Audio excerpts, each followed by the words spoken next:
जाने आर्य समाज के संस्थापक स्वामी दयानंद सरस्वती जी की जीवनी। भारत ऋषि मुनियों की पावन धरा है।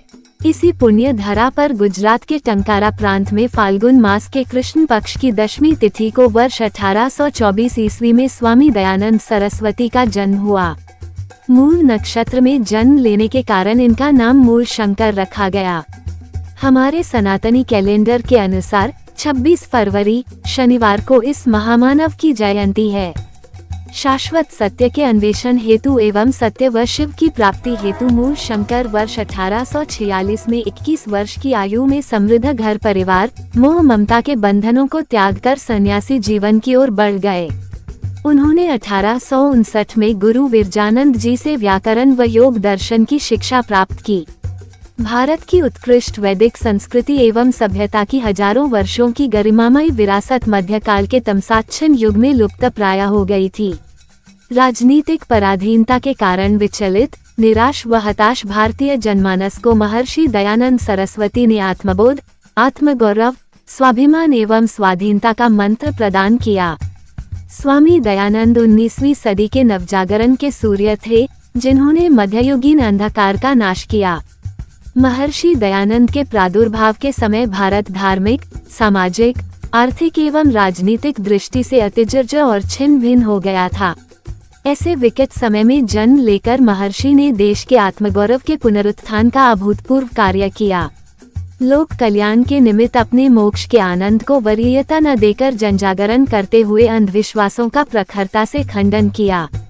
अज्ञान, अन्याय और अभाव से ग्रस्त लोगों का उद्धार करने हेतु वे जीवन पर्यंत संघर्ष करते रहे। महर्षि दयानंद ने सत्य की खोज के लिए अपने वैभव संपन्न परिवार का त्याग किया। 1875 में स्वामी दयानंद ने बम्बई अब मुंबई में आर्य समाज की स्थापना की। उन्होंने वेदों को समस्त ज्ञान एवं धर्म के मूल स्रोत और प्रमाण ग्रंथ के रूप में स्थापित किया। अनेक प्रचलित मिथ्या धारणाओं को तोड़ा और अनुचित पुरातन परंपराओं का खंडन किया। उस अंधकार के युग में महर्षि दयानंद ने सर्वप्रथम उद्घोष किया कि वेद सब सत्य विद्याओं की पुस्तक है। वेद का पढ़ना पढ़ाना और सुनना सुनाना सब आर्यों का परम धर्म है। संपूर्ण भारतीय जनमानस को उन्होंने वेदों की ओर लौटने का आह्वान किया। वेद के प्रति ये दृष्टि ही स्वामी दयानंद की विलक्षणता है। महर्षि दयानंद ने मनुष्य मात्र के लिए वेदों के अध्ययन के द्वार खोले थे, जिसके माध्यम से उन्होंने भारतीय संस्कृति के पुनरुत्थान का मार्ग प्रशस्त किया। वेदों के प्रचार प्रसार में महर्षि दयानंद के योगदान का भावपूर्ण वर्णन करते हुए देवेंद्रनाथ मुखोपाध्याय लिखते हैं कि 5000 वर्षों में दयानंद सरस्वती के समान वेद ज्ञान का उद्धार करने वाले किसी भी मानव ने जन्म नहीं लिया। दयानंद वेद ज्ञान के अद्वितीय प्रचारक थे, जिन्होंने भारतवर्ष के सुप्त पड़े हुए आध्यात्मिक स्वाभिमान व स्वावलंबन को पुनः जागृत किया। स्वामी दयानंद सबसे पहले ऐसे धर्माचार्य थे, जिन्होंने धार्मिक विषयों को केवल आस्था व श्रद्धा के आधार पर मानने से इनकार कर उन्हें बुद्धि विवेक की कसौटी पर कसने के उपरांत ही मानने का सिद्धांत दिया। उन्होंने मनुष्य को अपनी बुद्धि, विवेक शक्ति तथा चिंतन प्रणाली का उपयोग करने के लिए प्रेरित किया। उन्होंने राष्ट्रवाद के सभी प्रमुख सोपानों जैसे कि स्वदेश, स्वराज्य, स्वधर्म और स्वभाषा इन सभी के उत्थान के लिए महत्वपूर्ण योगदान दिया। वह स्वराज्य के सर्वप्रथम उद्घोषक और संदेशवाहक थे। अंग्रेजों की दास्ता में आकंठ डूबे देश में राष्ट्र गौरव, स्वाभिमान व स्वराज्य की भावना से युक्त राष्ट्रवादी विचारों की शुरुआत करने तथा उपदेश, लेखों और अपने कृत्यों से निरंतर राष्ट्रवादी विचारों को पोषित करने के कारण महर्षि दयानंद आधुनिक भारत में राष्ट्रवाद के जनक थे। सबसे पहले वर्ष 1876 में स्वामी दयानंद ने ही स्वराज्य का नारा दिया, जिसे बाल गंगाधर तिलक ने आगे बढ़ाया। वीर सावरकर ने इस महामानव के विषय में लिखा कि स्वतंत्रता संग्राम के प्रथम योद्धा निर्भीक सन्यासी स्वामी दयानंद ही थे। तत्कालीन बिखरे हुए भारतवर्ष को स्वामी दयानंद ने ही एकता के सूत्र में पिरोने का कार्य किया था। गुजराती पृष्ठभूमि होने के बावजूद स्वामी दयानंद ने आर्य भाषा हिंदी को राष्ट्र की भाषा बनाने का प्रयास किया। संस्कृत के प्रकांड विद्वान होने पर भी उन्होंने अपने उपदेशों का माध्यम हिंदी भाषा को ही बनाया। स्वामी जी परम योगी, अद्वितीय ब्रह्मचारी, ओजस्वी वक्ता थे। वे जानते थे कि सशक्त भारत के निर्माण के लिए युवाओं को श्रेष्ठ शिक्षा पद्धति के माध्यम से ब्रह्मचर्य के तप में तपाकर ही राष्ट्र के स्वर्णिम स्वाभिमान और स्वाधीनता के मार्ग को प्रशस्त किया जा सकता है। इसके लिए स्वामी दयानंद ने गुरुकुल पद्धति का विधान किया, ताकि राष्ट्र का प्रत्येक युवा शारीरिक, मानसिक और आत्मिक शक्तियों से परिपूर्ण होकर भारतीय वैदिक संस्कृति की रक्षा के लिए तत्पर हो। महर्षि दयानंद ने वेद के उपदेशों के माध्यम से भारतीय समाज को एक नया जीवन दिया। महर्षि ने बाल विवाह, पर्दा प्रथा, जाति प्रथा, छुआछूत जैसी अनेक सामाजिक बुराइयों के विरुद्ध जीवन पर्यंत संघर्ष किया। उन्होंने समाज में दलितों और शोषितों को समानता का अधिकार देकर सामाजिक एकता, समरसता व सद्भावना की नींव रखी। महान फ्रेंच लेखक रोमियो ने महर्षि दयानंद के अछूतोद्धारक कार्यों की प्रशंसा करते हुए लिखा कि महर्षि दयानंद ने वेद के दरवाजे संपूर्ण मानव जाति के लिए खोले थे। उनके लिए संपूर्ण मनुष्य एक ही ईश्वर की संतान है। दलितों, शोषितों और अछूतों के अधिकारों का स्वामी दयानंद जैसा प्रबल समर्थक कोई नहीं हुआ। उनका चिंतन था कि सत्य को ग्रहण करने और असत्य को त्यागने में मनुष्य को सर्वदा तैयार रहना चाहिए। उन्होंने तत्कालीन राजा, महाराजाओं एवं अंग्रेजी साम्राज्य के भय, लोभ, लालच की परवाह न करते हुए सत्य का उपदेश दिया।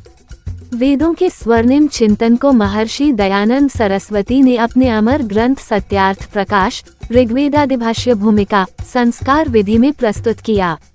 उन्होंने भारतवर्ष के अतीत की गरिमा का पक्ष अत्यंत प्रबलता से प्रस्तुत किया, जिससे भारतवर्ष में स्वाभिमान एवं राष्ट्रीयता का समावेश हुआ। स्वामी जी स्वाधीनता और स्वराज्य के प्रबल समर्थक थे। उन्होंने विदेशियों के आगे निर्भीकता से अपना पक्ष रखा।